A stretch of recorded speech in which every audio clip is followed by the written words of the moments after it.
One, two, 3. The Local Youth Worker is a podcast brought to you by Reformed Youth Ministries. Since 1972, RYM has sought to reach and equip youth for Christ, and this podcast seeks to reach and equip those parents and youth workers who share that same desire. For more information on our student conferences, youth leader training, or resources, visit rym.org. Hey everybody, welcome back to The Local Youth Worker, a podcast brought to you by Reformed Youth Ministries. I'm your host, John Parrott. I'm here in Colorado with Tree Triola. Tree, how's it going? Pretty good, John. Always good to be here. Yeah, thanks for making the time to come on. If I did not say this already, this is episode 363. We will have Dr. Kelly Kapic finishing out our Arrested Development segment in just a little bit. And then later on, Tree, Drew, Chris, and I will be talking about some of the frequently asked questions. But right now I'm here with Tree talking about an essential book for youth ministry. Tree, do you have an essential book for youth ministry for us? I do, and it's a book that is probably the most read book on my bookshelf. I have a lot of books on my bookshelf that I haven't read, but this one in particular is the one that has the most folded page corners and is a little bit more ratty. Because I've used it so much. But it's A Long Obedience in the Same Direction by Eugene Peterson. I have always just gleaned from the wisdom of Eugene. I think he's been a gift to the church in a lot of different areas. And the reason I love that book is because it works through just the whole picture of discipleship, and it works through the Psalms of Ascent, and each chapter kind of addresses a different aspect of discipleship, and just looking at how we are pilgrims in this world and how we are looking towards something better.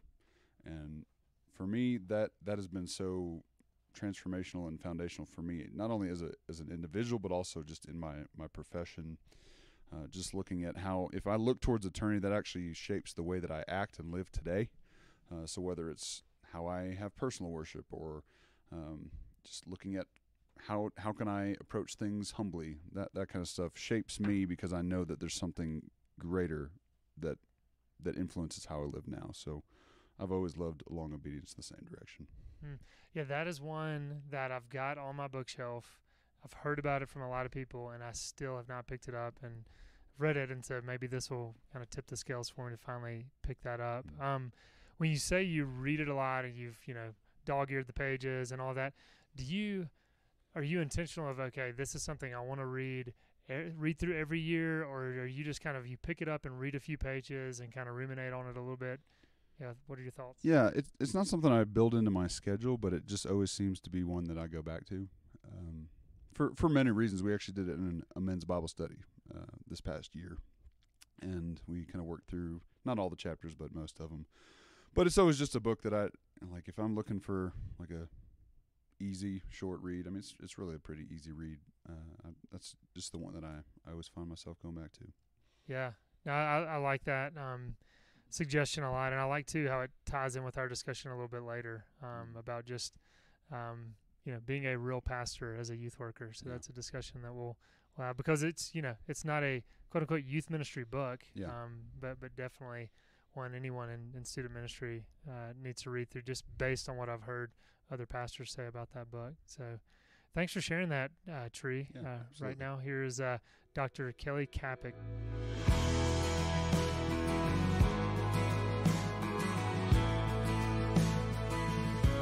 All right, we are back with Dr. Kelly Kapic. We're continuing a discussion focused on his book, You're Only Human. I'd love to shift focus and maybe talk about students a little bit. I know you have a section where you discuss that, and so many people listening to this podcast are either youth workers or parents. But just let me read this quote that you have from your book, and then I'd love for you to speak to it. You said, "Recognizing and rejoicing in our particular kind of finitude is a massive challenge, especially in the affluent, driven West. This shows up not just in our unrealistic expectations about how much we accomplish in a day, but also in our failure to value rest and slow-growing relationships. This problem takes many forms, from inappropriate expectations placed on our children to dehumanizing practices in the workforce. Christians often burn out from overcommitment to church activities or ministries, or they go to the opposite extreme, never volunteering for anything because they fear the unending demands that will come once they have committed. I'd love for us just to kind of speak broadly about busyness kind of as a culture, and then maybe shift our focus on the church a little bit as well, which can be just as guilty of that. Yeah, well, this is fun because if part of your audience are high school kids or those who minister and work alongside high school kids, this is what we got to talk about, right? Because it's another area I didn't originally anticipate researching when I started, officially writing the book, and then realized, and partly because I still had teens, how much I think the educational system in America, and particularly, I have to be honest, I mean, in upper middle class, affluent areas, because there is a distinction, really catechizes our children and ourselves in this. And here's what I mean. The average day for a high school kid goes like this. You guys can tell me, you work in this, tell me if this sounds about right. By 7:30 or so, kids are leaving the house. And I know sometimes it's earlier, but 7:30, they're heading out. They go to school. They're in classes till about 3:30 p.m. After class, they change. They go directly to an intramural, whether that is a sport or theater or band or you name it. They do that until 6:30 or whatever. They rush home. They shove some food in or do a fast food restaurant. They shower, and then they do homework until bed, 10:30 or 11. Right. And now I know we were like, well, they looked at their phone too much during the day and they could have gotten it done fit. But I'm just telling you, does that sound like a normal pattern that you see pretty regularly? Yeah. Mm-hmm. So think about doing that for 4 years in a row. And then you go to college and you continue roughly in that kind of pattern. And then you graduate. What do you think a faithful day looks like then? It means filling every moment with stuff you need to do. And if you're not doing it, you're being lazy. Hmm. And especially since most of that stuff we need to do is not necessarily church related or other things. It's career, it's leisure, it's these, but it is to do. And so I think we've been shaped from very early on that is the expectation of what a good full day looks like. And I think that is distorting our expectations. Yeah, absolutely. And I would assume, as I talked about the church, that the church is just kind of picked up on this cultural expectation, that it's trying to maybe compete with all the activities that the world is offering. So I'd love for you to maybe continue to speak about just how we're catechizing our children in this, but then also maybe how the church plays a role in that as well. Yeah. And I think there are, every church is different. I think there are programs that are super helpful to people. And people are in different seasons of life. They're not all in the same season, and we have to recognize that. But I think it's a genuine question of asking, what does the church value? What are its priorities? How are we helping people serve Christ and honor him in the church and the world? And one of the things I would ask is just for both individual Christians, but especially the corporate body, or what are the things that reflect the heart of Christ that we should value, that should shape us? Because it's very interesting that it is definitely the proclamation that Christ is crucified and risen. But when you look at the evidence of what, Jesus, when John the Baptist asked, are you the one or is there another? Jesus said, well, the blind receive sight, the lame walk, the deaf hear, the poor have the euangelion, have the good news preached to them. Well, we say, well, those are just miracles that happen to show that Jesus was really God or something. Well, those are signs that the king has come. And that king is the king of creation. And so he's trying to set it right? And that includes proclamation, not just of good news, but of good news to the poor. That means blind see, deaf. So there are things that God cares about that Christians should be participating in as we both receive and then participate in God's love and the spreading of shalom. So one of the things I would ask is, does the church in its values and priorities help foster this heart in God's people so that they can make better decisions about their relationships and time and some of those things? Does that make any sense? Because there's a lot more that could be said on that, but maybe that's enough. Yeah, no, it does make sense. Linda, I'd love for you to jump in here. Mm-hmm. Yeah, man, the way that you described the average day of a high school student, that's even the average day of a lot of my middle school students, increasingly, like it's seeping down into there now too. And I've even seen students that they say, here's what my day looks like every day. And they talk through it and they say, that it has massive like relational effects for them because they don't have the kinds of friendships they would like to. And I'm seeing it have mental health effects totally too. Mental health. Yeah. And can I ask you, before you say more, do you think it's, I don't know if I want to say primarily, but heavily driven because parents are pushing this expectation, and behind it is this worry that they're not going to get jobs or into college to get a job to be able to make the financial, I don't know. Anyways, what would you say to that? Yeah, they so my church happens to have a Christian school that it runs to, and it's interesting because our lead pastor got to speak at the school's chapel not too long ago and gave a message about eliminating hurry from their lives, which if a lot of y'all have read a book that is along the title of that, yes, like that's where it came from. And I was talking with some students later about, hey, what did y'all think of that? Does that feel like something you would like to do? Does it feel doable? And they were like, I mean, it sounds great, but we can't because our lacrosse coach tells us that we suck as a team and we need to get better. And then this teacher has this project and this thing, there's so many things being required of them. And so, yeah, like while they do recognize they put some of the pressure on themselves, there's so much coming at them from all the adults in their lives. And that apparently was a little bit of, by speaking at chapel, the pastor also recognized he was doing it in front of a lot of teachers and whatnot too. So they were as well, kind of this subversive way to say, hey, like we all need to think through this. Yeah. I mean, and that's kind of, I remember, as I've talked about this stuff for years and I try and meet with students and listen. And I had this young woman meet with me over lunch, college student, and she brought, for this meeting, it was great, she brought a colored chart of her week with, every hour was a box and it was a different color according to what she needed to do that hour. And it was stunning. The whole thing was filled with color.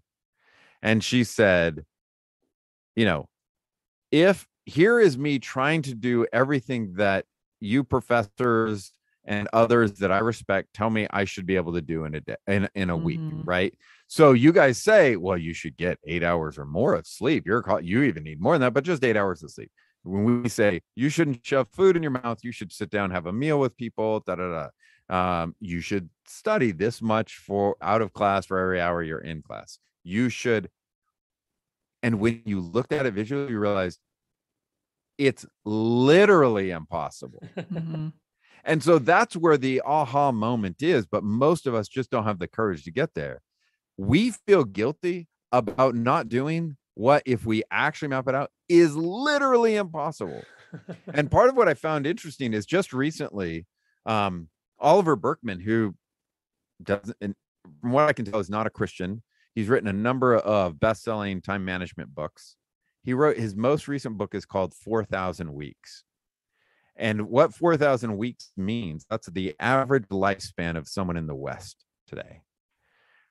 And he realized, now he doesn't use that to say, you only got 4,000 weeks. Everyone thinks the title means you only got 4,000 weeks, so get busy. And actually, instead, he had this aha moment so it's interesting is this time management guy has this aha moment, and he realized time management is our attempt to deny and overcome mortality. And now from a Christian perspective, there's interesting things in there, but he's like, the reality is you only have this much time and you literally can't do everything. So stop feeling guilty like you should. So what are the things that you think in a reasonable way in the relationships? What does that look like? Well, that's part of what I'm saying. When I say Christians confuse finitude and sin, we think we're sinning by not doing everything, knowing everything, being at everything, etc. It's literally impossible. But we go around carrying this low-level guilt constantly. And that shows theologically and pastorally, my big concern is we think being a creature is sinful. And the fact is, God loves human creatures. He made us to be limited. He made us to be dependent, right?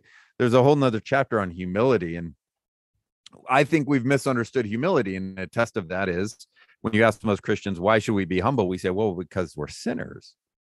Well, yes, we're sinners. And the fact that we're sinners is a reason to be humble. But that is not why we should be humble ultimately. We should be humble because we're creatures. And what I mean by that is, even if there were no sin and fall, humans were made to be humble. What I mean by that is we were always, even before sin, dependent on God, dependent on neighbor, dependent on the earth. And so humility doesn't just say, I'm sorry. Humility says, I don't know. Humility says, can you help me? Those aren't signs of sin. Those are signs of being a good, faithful creature, because dependence, which is a bad word in the Western world, is part of the good way God made us. Because dependence brings us together in healthy ways. Codependence is a problem because it distorts those. Sin distorts dependence, but dependence is not the result of sin. Does that make sense? That's a lot, but Yeah, no, that does make sense. And before we leave this kind of just idea of the busyness of our students, maybe speak to youth workers and parents. Kind of, it's hard not to hear that and to know it's a reality and to just despair. What is maybe the role of the youth worker to come alongside those students who are exhausted and saying, like, this is kind of the culture of my school, and what do I do? What are some thoughts there? those are great questions. And they are questions as much or more for the parents and pastors as they are for the children. Because I find in my own dysfunctional self that though I speak of grace and rest, basically there is this tendency to say, I'm busy and everybody else better be busy. And if they're not, they're slothful.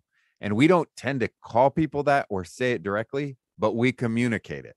And so in our sermons, in our homes, what are we communicating?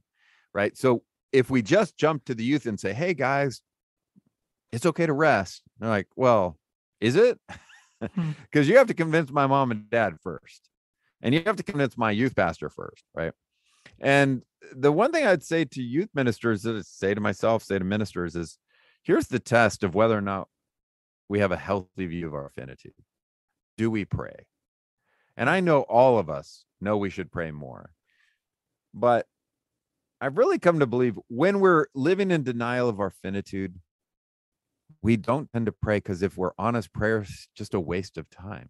We're not doing anything. Nothing's getting done. But when we become really keenly aware of our finitude, we can't help but pray, because we realize we need God. We're dependent upon him. But not just we can't help but pray to ask for things, but to express gratitude, to express lament. And so I would also encourage youth ministers to really cultivate the value of prayer in your own life, because that brings a slowness to yourself that then can be communicated not just in word but in life, and it often comes indirectly to those you work with. That's good. I know we're going to be wrapping up soon, but Linda, I'd love for you to jump in before we close things out. Yeah. So if we were sitting down with a group of students and walking them through the whole, hey, here's, what you think is expected of you in a given day or a week or whatever.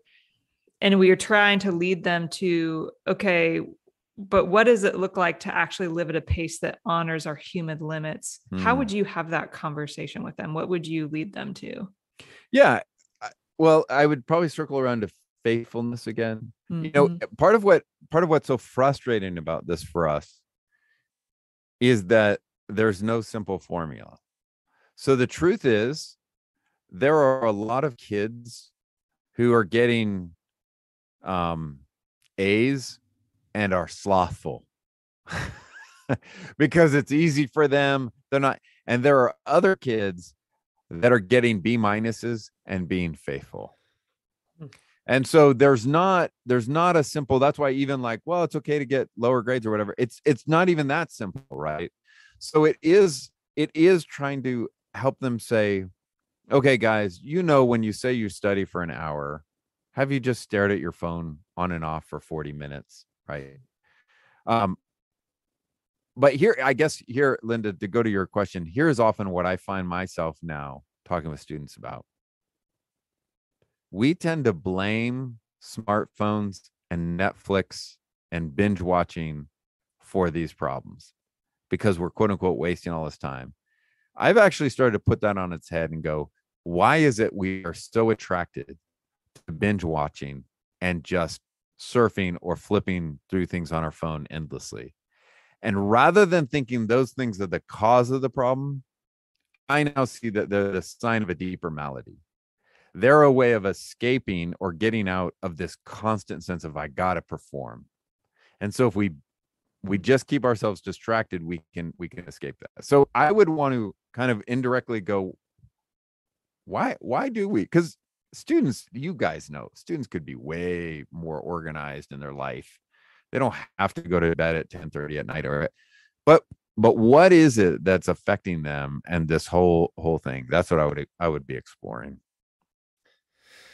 Well, Dr. Kapic, there's so much more to talk about, but we appreciate the time that you've given. I want to remind our listeners that the name of the book is You're Only Human, How Your Limits Reflect God's Design, and Why That's Good News.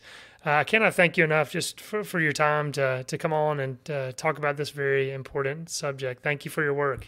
You got it. And, I was just thinking, here's one final practice I'll leave with them. Honestly, and you two may already do this, but I find the value of a walk, the value of nature, is so helpful. And that's a small thing that people can do, even high school kids can do. And as you were just naming the book, I realized, well, for a lot of folks who are just burned out, there is an audio version. And it's fascinating how these things, but we're worn down. So go for a walk in the woods and listen to this book, and maybe God might use it. So thank you for having me. Yeah, that's a great word to end on. Thanks again. Take care.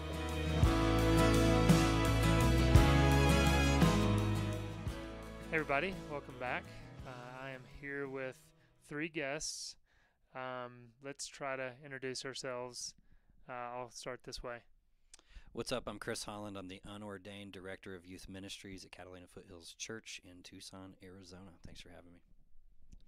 Hey guys, it's Drew Turberville from River Oaks Reformed Presbyterian Church in Germantown, Tennessee. Hey everybody, I'm Tree Triello. I'm the associate minister at Westminster Presbyterian in Bryan, Texas. It's good to be here. All right, and Tree and Chris have been on the podcast plenty of times. Drew has actually been on too. Drew, a little clip, was a quote unquote call in to the podcast a while back. And I think you did like Essentials of a Youth Room or something like that. Yeah, I did Essentials of a Youth Room, yeah. Yeah. And we're going to say this at the top of the episode, but I'm just saying this again. We're in Colorado right now, and we're recording this in the back of the room. We have no idea how this is going to sound. We have a little bit of an idea because Chris has listened a little bit. We have not yet. But we hope this is helpful to you guys, even if it doesn't sound like our amazing studio quality that we usually have on this podcast. But it's good to see all you guys in person. I mean, we're oftentimes interacting through Zoom or a phone call, and so just to be in each other's presence, it's awesome. We've also said we're also struggling with the altitude. It has nothing to do with that's why we're us breathing heavy. Yeah, that's right. So if you listen to last week's episode, we talked about for the summer, we're going to try to continue to have this podcast.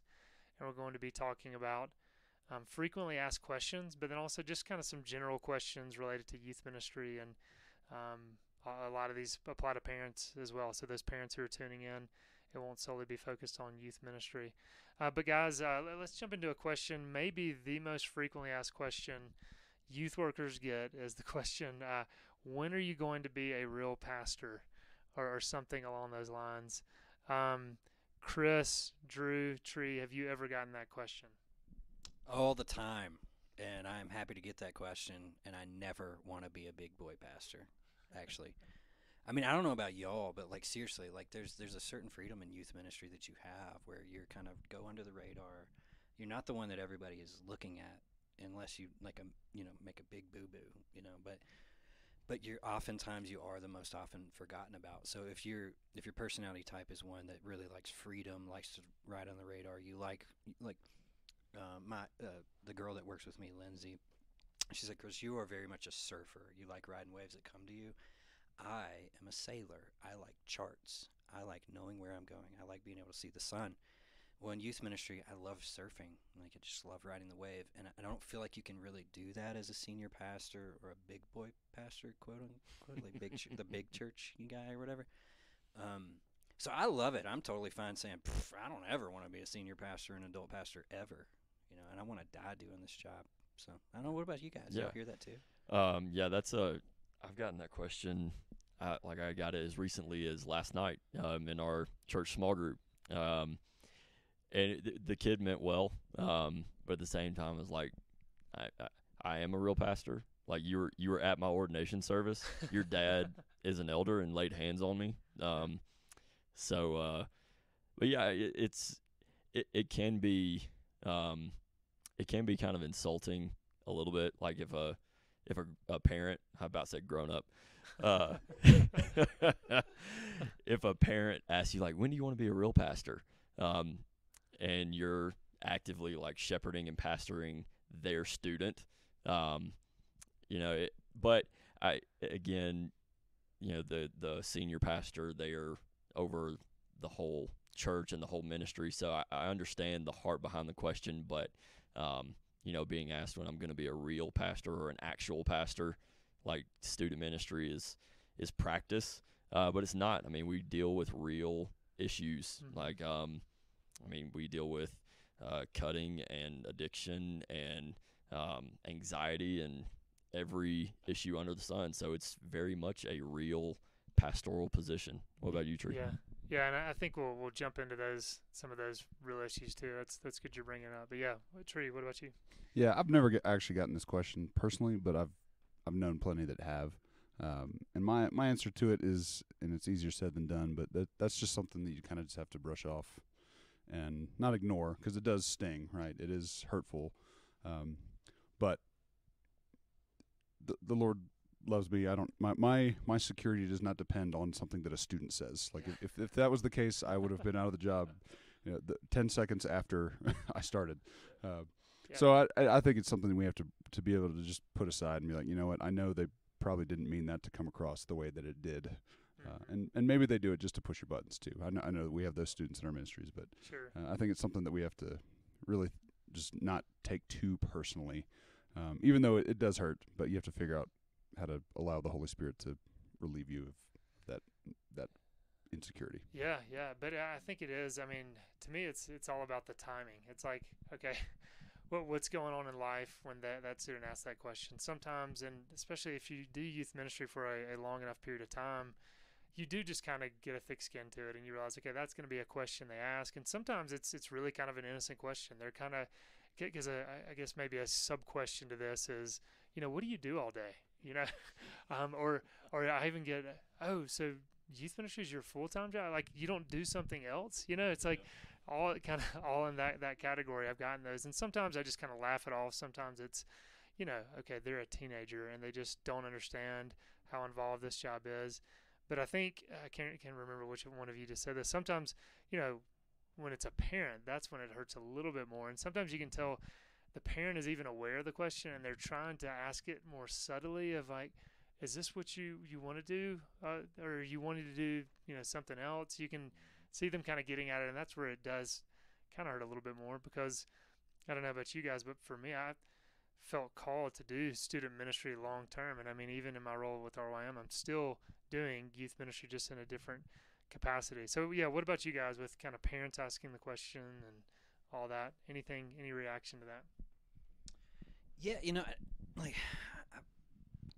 I don't know, 4 years ago, my mentor, Bob, he was a PCA pastor for years and years before he died, not long after this situation happened, but I showed up to Bob's hospital room, and he asked me to bring in HDMI cable so he could hook up his wife's computer to that crappy TV, that's in the most hospital rooms nowadays.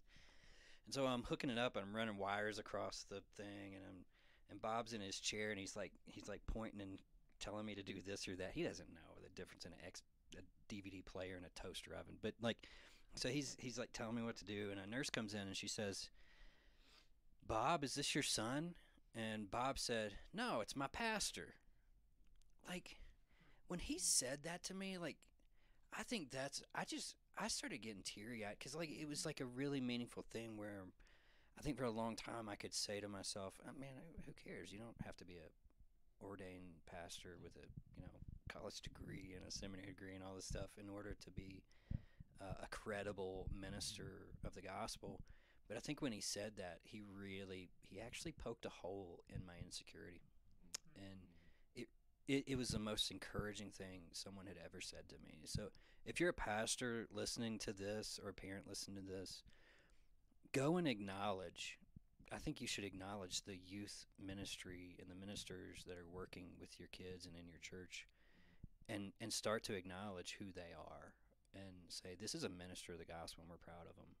And I think that really could make a huge statement of relationship and commitment and just trust that you probably already have. Actually, in that person, you hired them, you chased after them. But to do that and acknowledge that, no, you're a minister, man, and we're proud of you, and we're glad you're here. I think that could really reach out. As far as parents talking to me about things, just over the years I've learned not to take parents super seriously on a lot of the things. I don't know about y'all, but I just can't take a lot of I get so many comments and I want those insights, but I'm getting much older now, and I'm the old turd, I guess, but it's just hard for me to take a lot of what they say seriously when it comes to the profession of youth ministry. Or do y'all experience that too, I guess? Does that answer your question? Yeah. Where I'm at right now, River Oaks, they've done a very good job of making it clear that I am a pastor on staff who happens to work with the students. And they've been very encouraging, but not every spot is like that.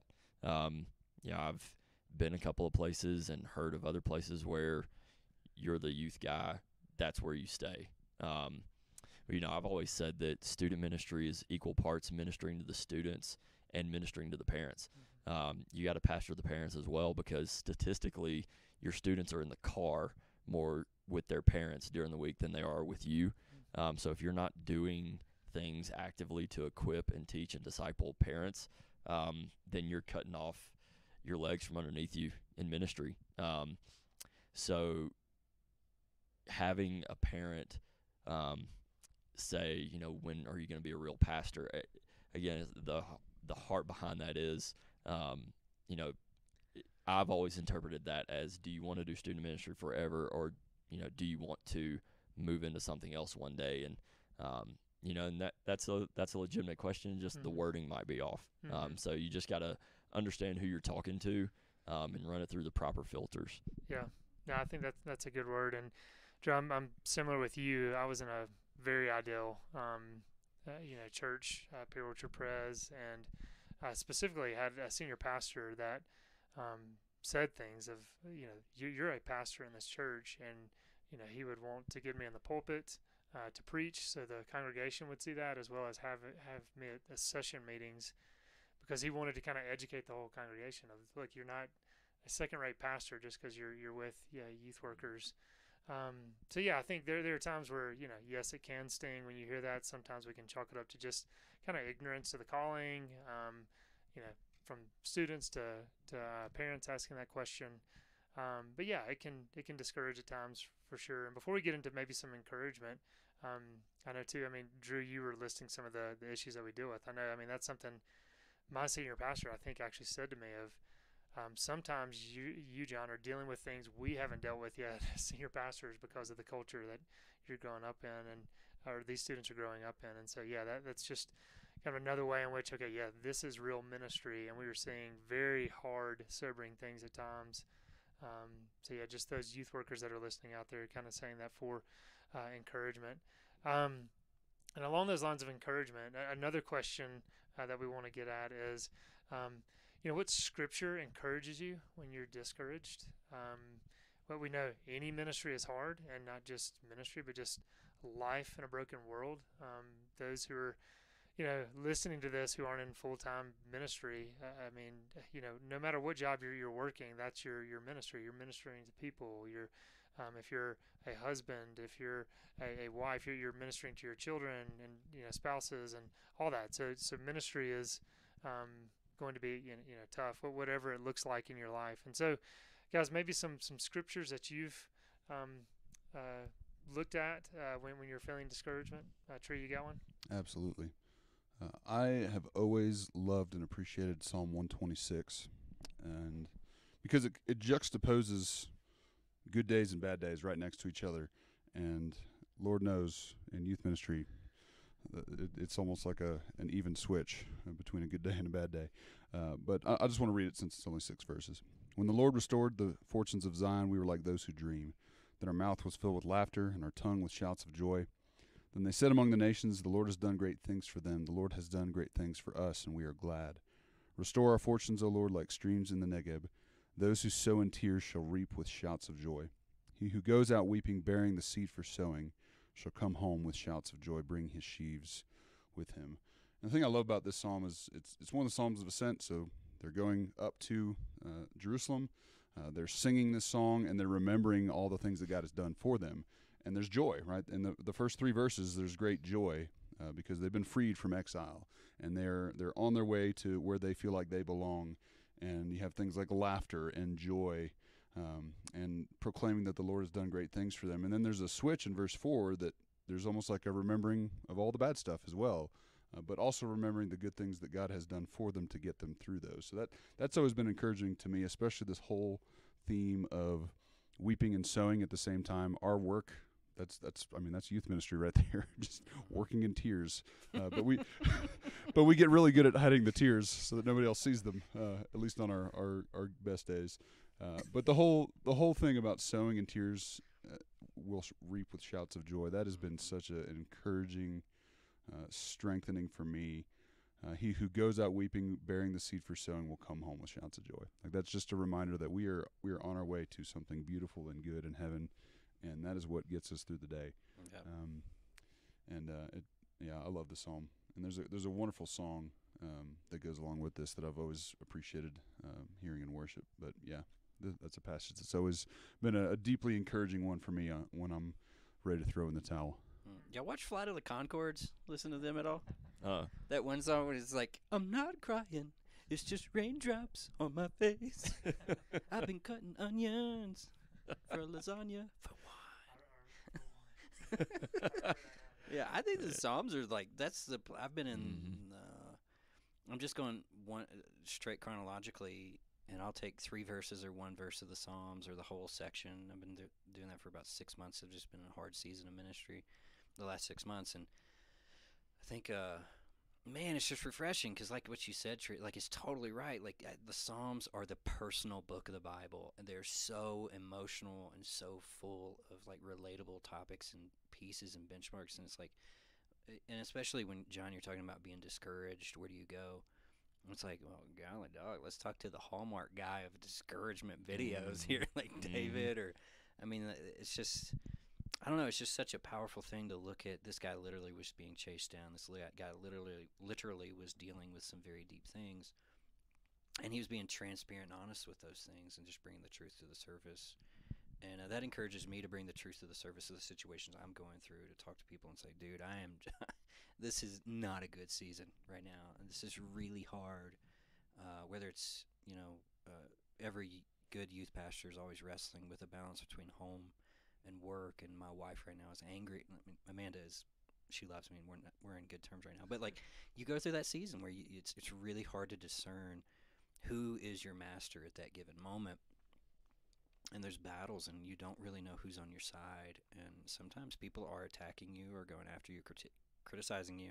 And it's very difficult to be able to discern, do they love me and they're saying this, or they're just being critical and they're saying this, trying to bring, validity to what their ideas are or whatever. And I think the Psalms cut through that, and they give me a free path, us a free path, to say, I'm not happy right now, and I need the words to say to the Lord, I feel like you're not listening to me, and I'm just sad, and I just don't know what to do, and just hear me.